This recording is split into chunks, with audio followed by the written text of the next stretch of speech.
Hello and welcome back, MTG Burgeoning community and YouTube viewing audience. If you're still part of the latter and haven't joined the former, well, click that subscribe button now. By doing so, you become eligible for all of this channel's awesome rewards series, all of which you can peruse in the description below.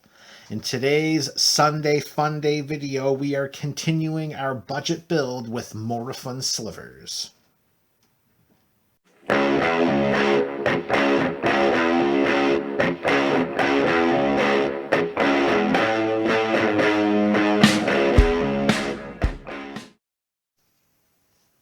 Hello and welcome back, burgeoning fans. It's Sunday, so you know what that means. It's Sunday PHONday at MTG Burgeoning, and we are going to continue building around Morophon the Boundless as our deck list for budget slivers continues to grow.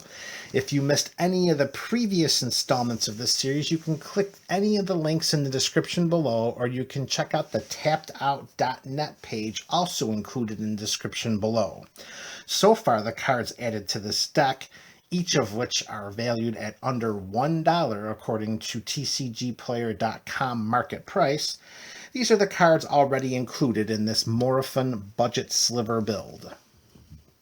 Spectral Sliver, Cleaving Sliver, Predatory Sliver, Megantic Sliver, Sentinel Sliver, Shadow Sliver, Winged Sliver, Frenzy Sliver, Leeching Sliver, Belligerent Sliver, Heart Sliver, Virulent Sliver, Striking Sliver, Tempered Sliver, Quilled Sliver, Mnemonic Sliver, Basil Sliver, Dregscape Sliver, Hollowhead Sliver, Manaweft Sliver, Quick Sliver, Crypt Sliver, Spiteful Sliver, Acidic Sliver, Lava Belly Sliver, Orzhov Signet, Boros Signet, Izzet Signet, Simic Signet, Golgari Signet, Kodama's Reach, Cultivate, Rampant Growth, Expedition Map, yep, under $1, Commander Sphere, Simic Charm, De-Spark, Mortify, Putrefy, Mythos of Nethroi, Oblivion Ring, Nivineral's Disc, Chain Reaction, Winds of Wrath, and Sublime Exhalation. Those are the cards that have been included in this Morophon build to date. Next up, we are going to add our next subset of cards, all of which still under our budget of $1 or less than $1 each. These are the next 10 cards that are going to be added to this build to help synergize and strengthen our deck. And the first card to be added, of course, is a copy of Mirror of the Forebears. 2 to play and 1 to activate. When it enters the battlefield, we choose a creature type. Slivers, of course. We tap 1 and then we tap 1 and until end of turn, Mirror of the Forebears becomes a copy of target creature we control of the chosen type, except it's an artifact in addition to its other types. So there are a number of slivers in our build where this will be redundant, like Winged Sliver, Heart Sliver. I mean, we're not going to have double haste or double flying. However, if we utilize Mirror of the Forebears for Predatory Sliver or a Megantic Sliver or Spiteful Sliver, well, now we're able to double up some of the more valuable abilities with some of our slivers. Minimally, this just becomes another sliver for just the investment of any generic colorless mana. Definitely worth including, and surprised that that's still under $1. Mirror of the Forebears. Card number 2, I'm going to say it right off the bat so that there is no confusion. This one hurts a little bit. This hurts the Vorthos in me. This is painful for the Vorthos player in me because this is a sliver build. So each creature included in this deck should be slivers. However, the following creature is not a sliver. And because we are being frugal with our pennies here and pinching them tightly, Training Grounds is a card that we cannot even consider adding. However, we can take a look at Biomancer's Familiar from Ravnica Allegiance.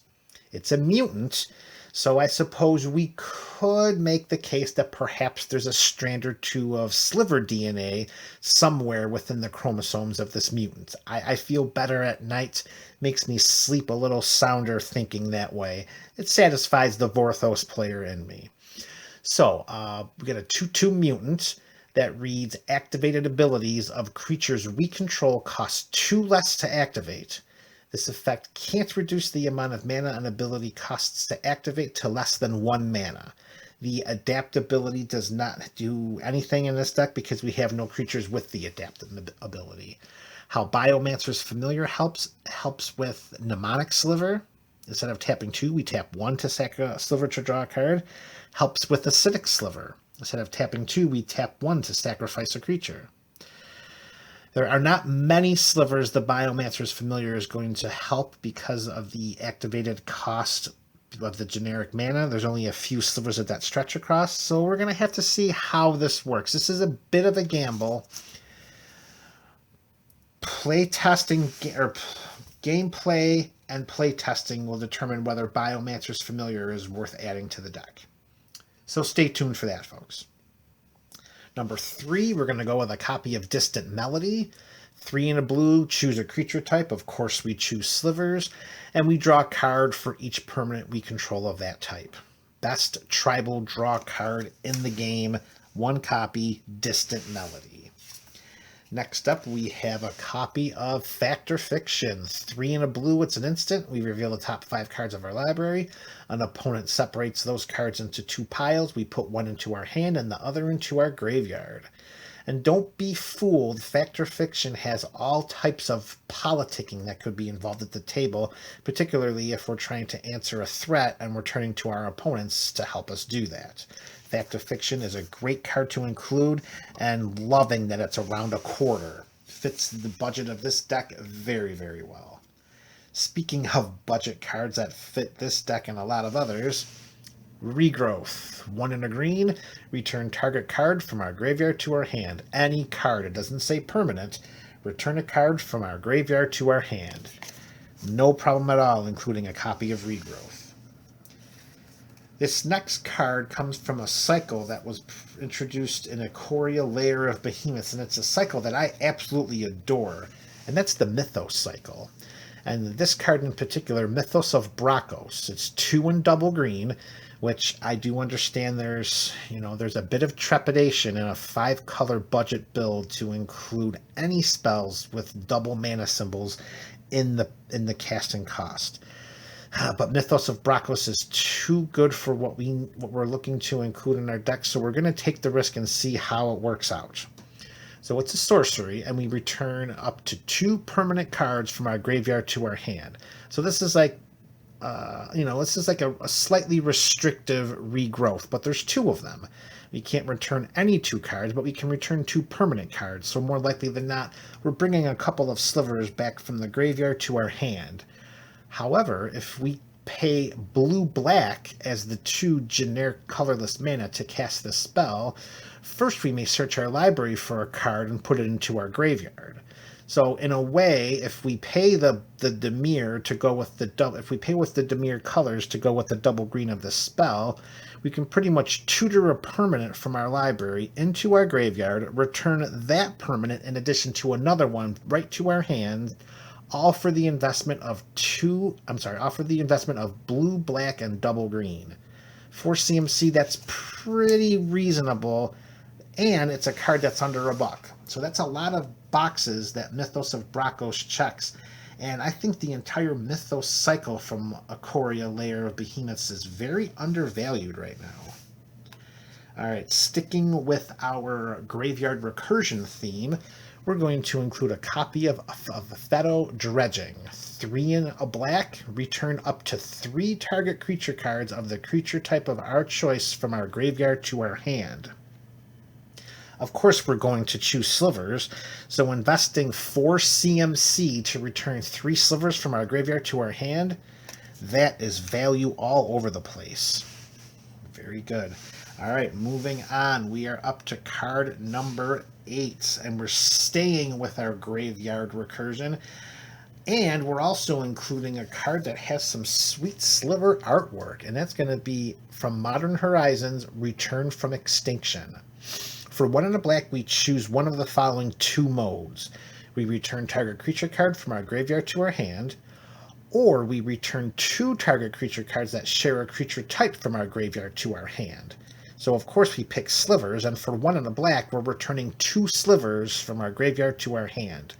Great, cheap, economical graveyard recursion. All right, rounding out this list of 10 cards, number 9 is Back to Modern Horizons for a copy of Etchings of the Chosen. 1 white and a black. As this enchantment enters the battlefield, we choose a creature type. Of course, we choose Slivers. Creatures we control of the chosen type will get +1/+1, so this is going to be our Slither Anthem.